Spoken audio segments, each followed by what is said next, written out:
El Palacio de Justicia del centro de Los Ángeles se erigía como un monumento a la frialdad. Sus paredes, revestidas de un mármol pálido que devolvía el eco de cada paso, parecían absorber el calor humano. Los paneles de madera oscura y los techos altísimos hacían que cualquier persona que entrara se sintiera insignificante, una pieza más en un engranaje impersonal. El aire era denso, cargado con el peso del silencio, la formalidad y una tensión que se podía palpar. Allí, el contraste social era una herida abierta. Por un lado, el poder del sistema, encarnado en abogados de trajes costosos y un juez en su trono elevado. Por el otro, un hombre hispano de ropas gastadas y mirada aterrorizada, hundido en el banquillo de los acusados. Era un lugar donde la lógica implacable de la ley parecía haber pulverizado cualquier rastro de humanidad.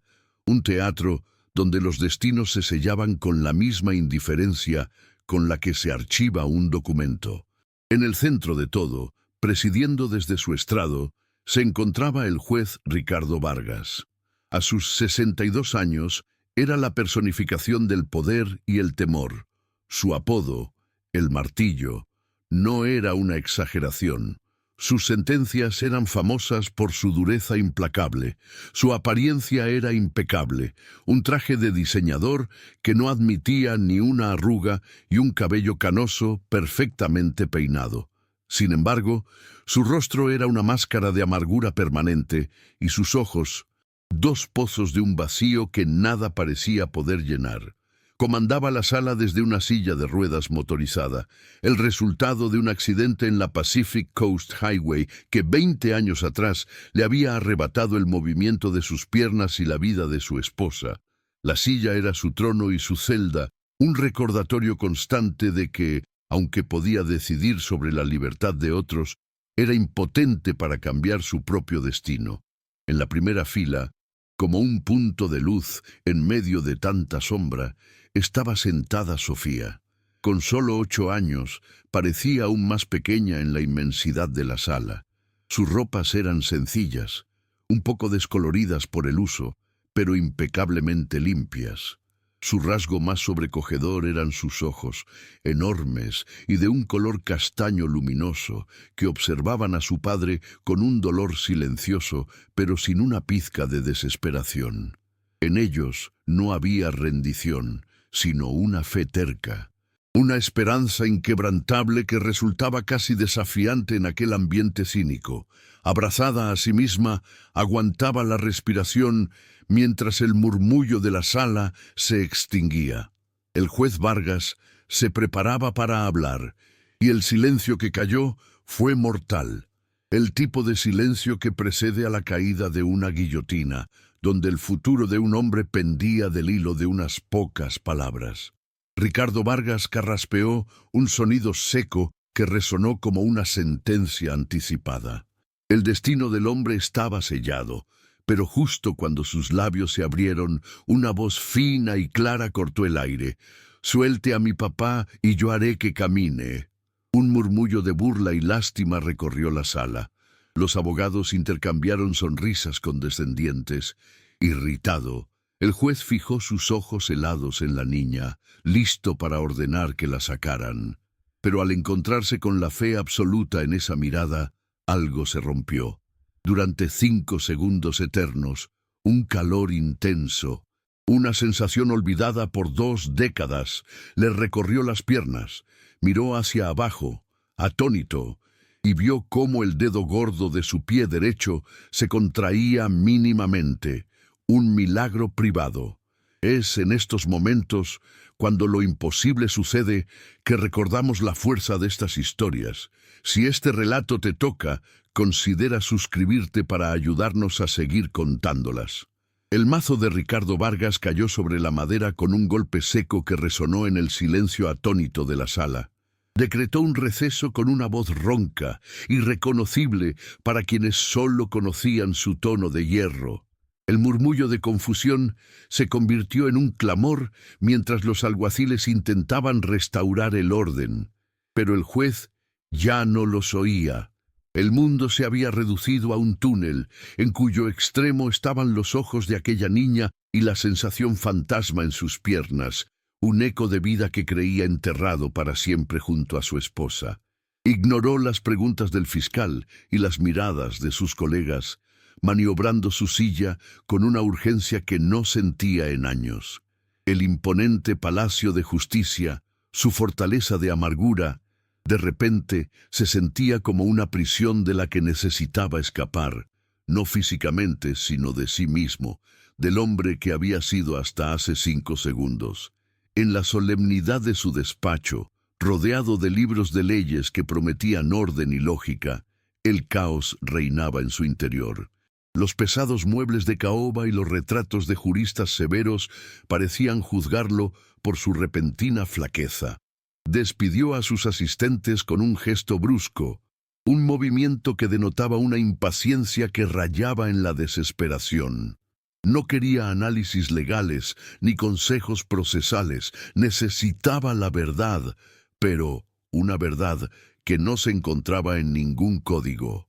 Cuando el alguacil le preguntó qué necesitaba, su orden fue clara y cargada de una vulnerabilidad que lo sorprendió a él mismo. Tráigame a la niña y a su padre, a solas. El despacho, que siempre había sido su santuario de poder, se transformó en un confesionario donde él no era el juez, sino el penitente que buscaba una absolución imposible. Cuando la puerta se abrió, Miguel, el padre, entró con la cabeza gacha, esperando lo peor. Sostenía la mano de Sofía con una fuerza que delataba su terror. La niña, sin embargo, caminó hacia el centro de la habitación con una calma que desentonaba con la opulencia y la tensión del lugar. Sus ojos no se detuvieron en los diplomas enmarcados ni en la vista panorámica de la ciudad, sino que se fijaron directamente en el hombre sentado en la silla. Para ella, él no era el martillo, la figura temida de la corte, sino un hombre con un dolor tan grande y antiguo que podía sentirlo en el aire, como el olor a lluvia antes de la tormenta. En su inocencia no veía a un juez poderoso, sino a un alma rota que por un instante había conectado con la suya, uniendo sus dos desesperaciones en una promesa silenciosa. Ricardo se aclaró la garganta, pero el sonido que salió no fue el de una autoridad, sino el de un hombre frágil. «¿Cómo?», preguntó, la palabra apenas un susurro. «¿Cómo lo hiciste?».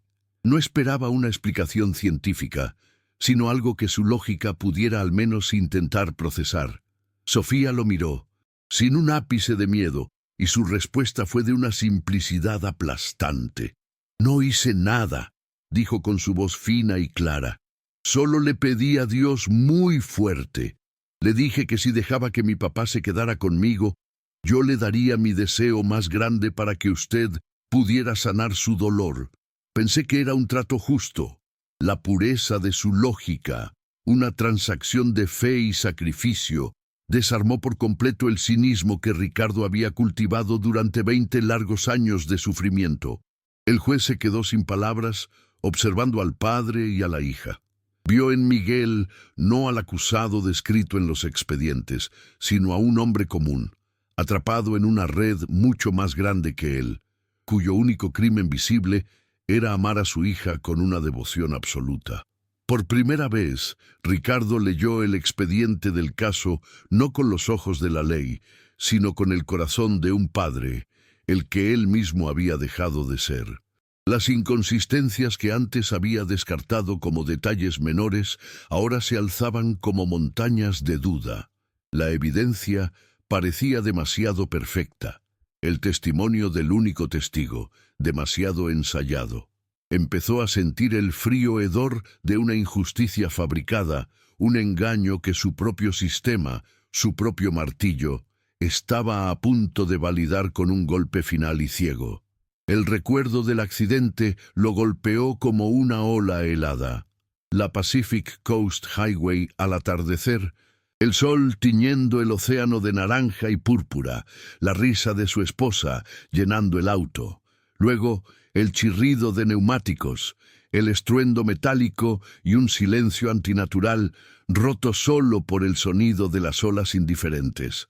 Recordó la impotencia, el intento desesperado de moverse para alcanzarla y el descubrimiento aterrador de que sus piernas no respondían. Ese día no solo perdió a su esposa y su movilidad, perdió la fe en que el universo tuviera algún tipo de orden o justicia. Se refugió en la ley, en su lógica fría e implacable, porque era lo único que parecía tener sentido. Se convirtió en el martillo, para imponer un orden en el mundo que el suyo propio había perdido para siempre.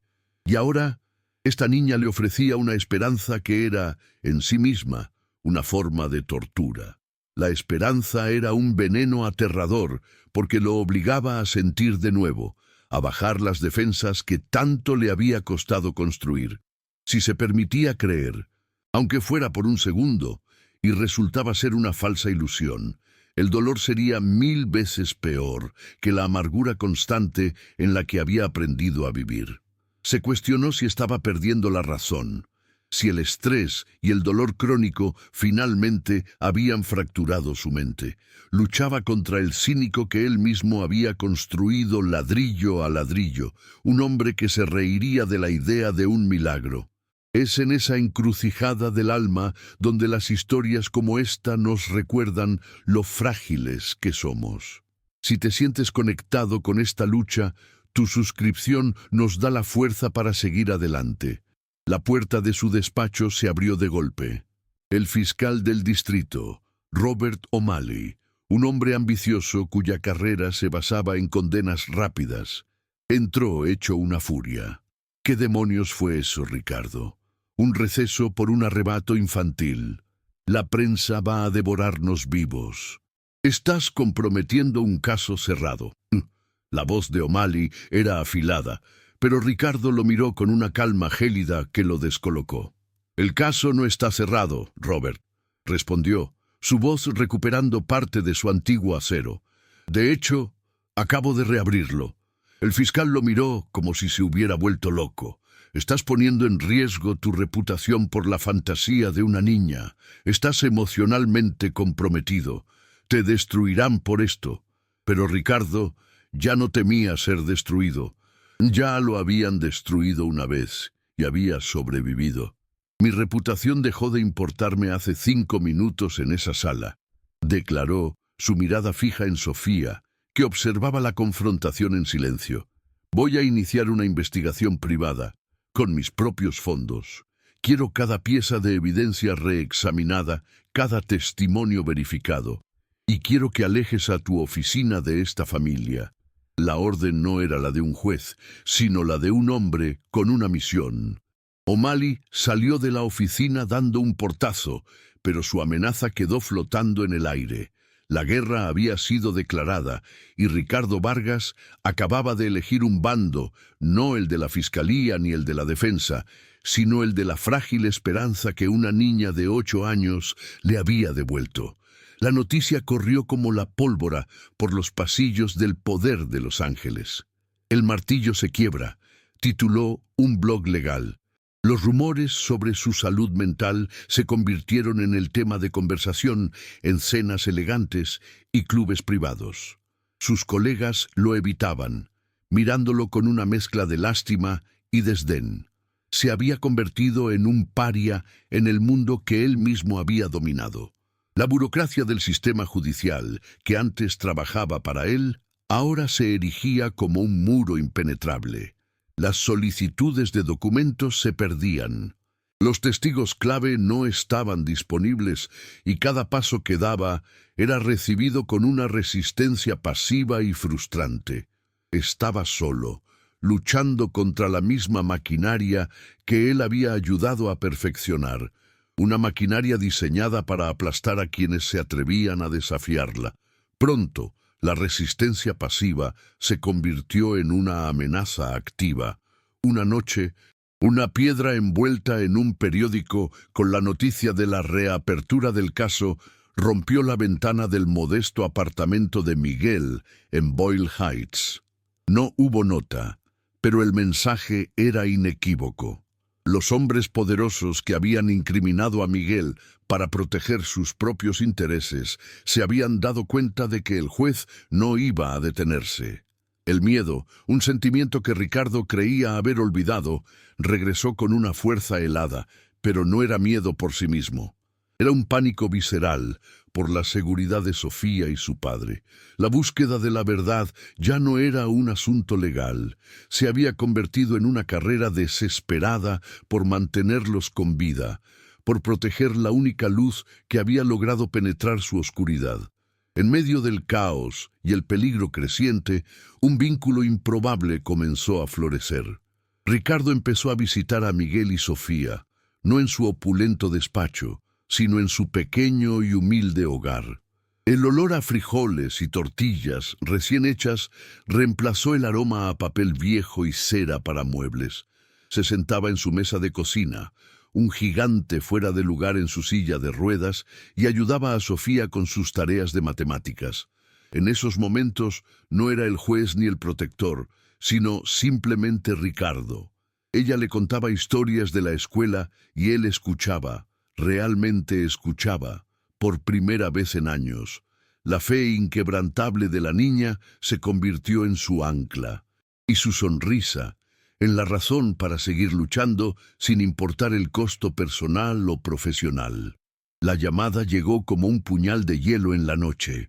La voz distorsionada al otro lado de la línea fue breve y brutal, exigiendo que la investigación se detuviera a cambio de la vida de Sofía. Por primera vez, desde el accidente, Ricardo sintió un terror puro, no por sí mismo, sino por ella. El juez calculador y metódico se desvaneció, reemplazado por un hombre movido por un pánico primario. Pero bajo el miedo, su mente afilada por décadas de estrategia legal se puso en marcha. No alertó a la policía de manera oficial, sabiendo que la burocracia sería demasiado lenta y que podría haber filtraciones. En su lugar, activó una red de contactos privados que había construido a lo largo de los años. Un exinvestigador caído en desgracia, un experto en tecnología que le debía un favor inmenso. Usó toda su influencia y su inteligencia no para interpretar la ley, sino para romperla, rastreando la llamada con una desesperación que se convirtió en un motor de precisión implacable. El rastro los condujo a un almacén abandonado en Vernon, un distrito industrial olvidado que parecía un cementerio de ladrillo y acero oxidado. El aire olía a humedad, a metal frío y a la desesperanza de los negocios fallidos. Ricardo maniobró su silla de ruedas sobre el asfalto agrietado. El zumbido de su motor era el único sonido que desafiaba el silencio sepulcral.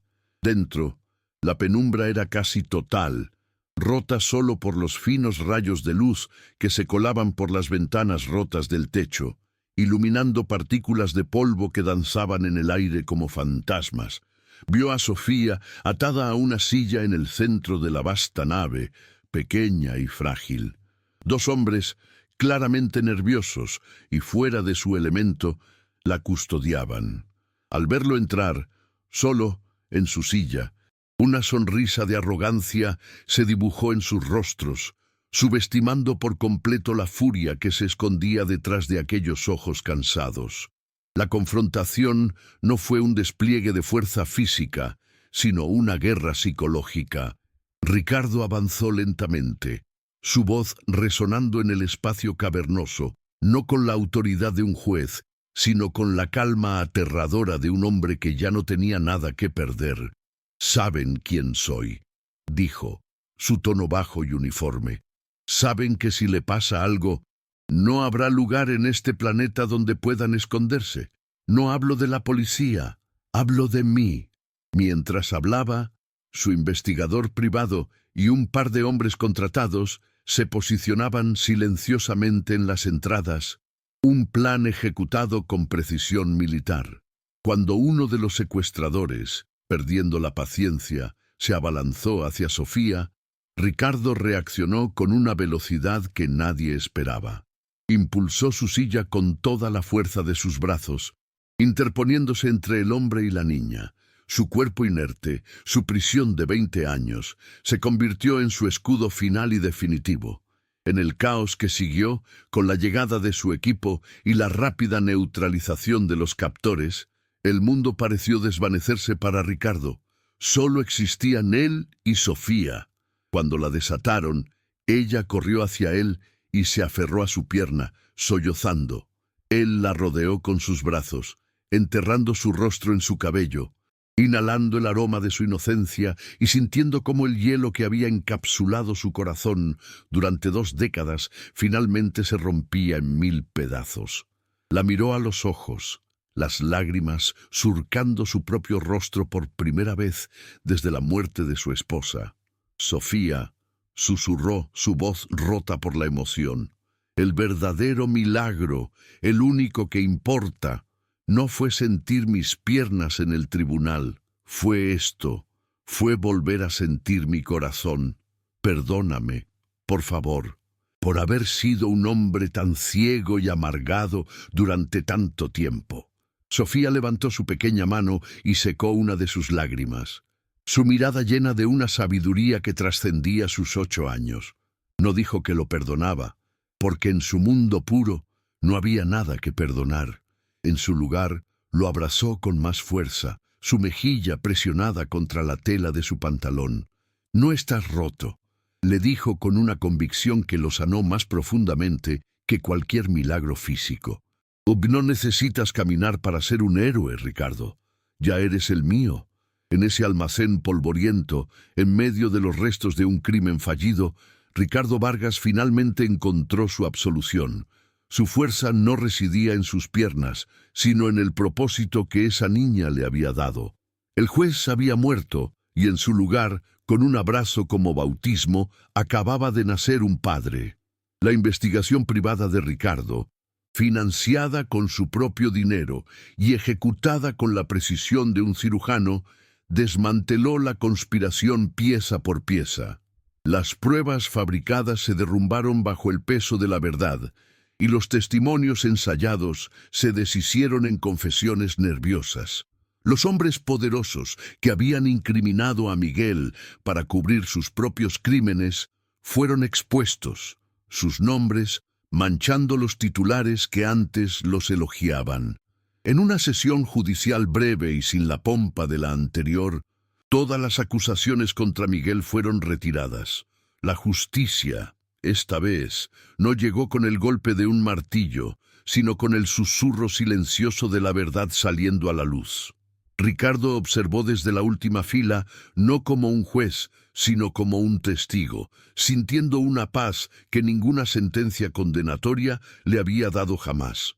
La victoria no era suya, era de la fe de una niña que había movido montañas.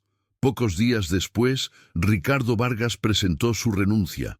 Dejó atrás la túnica negra, el apodo de El Martillo y el poder que había ejercido con tanta amargura.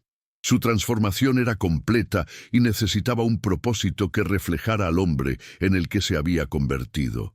Liquidó gran parte de su considerable fortuna, un patrimonio de millones de dólares acumulado durante una vida de éxito, y creó la Fundación Sofía.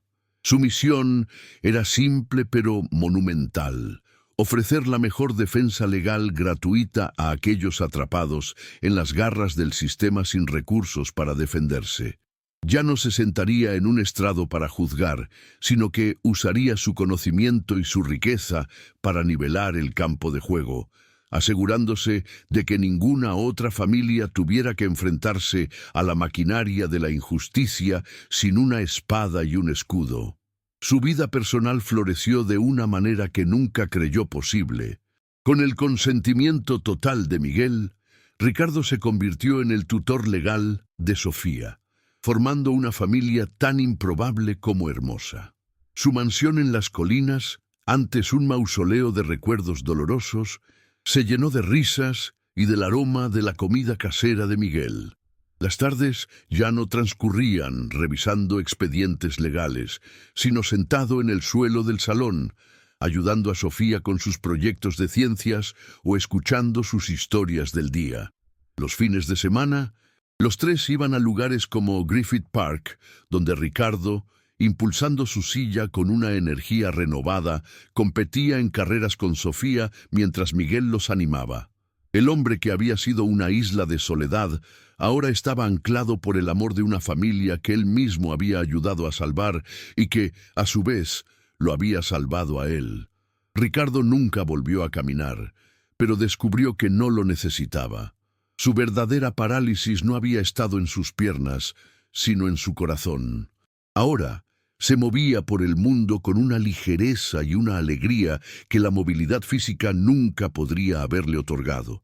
Su rostro, antes una máscara de severidad, ahora mostraba las arrugas de la sonrisa. Había encontrado la redención no en un milagro divino que sanara su cuerpo, sino en la conexión humana que había sanado su alma. Al mirar a Sofía crecer, vio el reflejo de un futuro lleno de esperanza, un legado de compasión nacido de un momento de fe desesperada en una sala de tribunal. Son historias como la suya las que nos recuerdan que siempre hay una oportunidad para cambiar, para sanar y para encontrar la luz.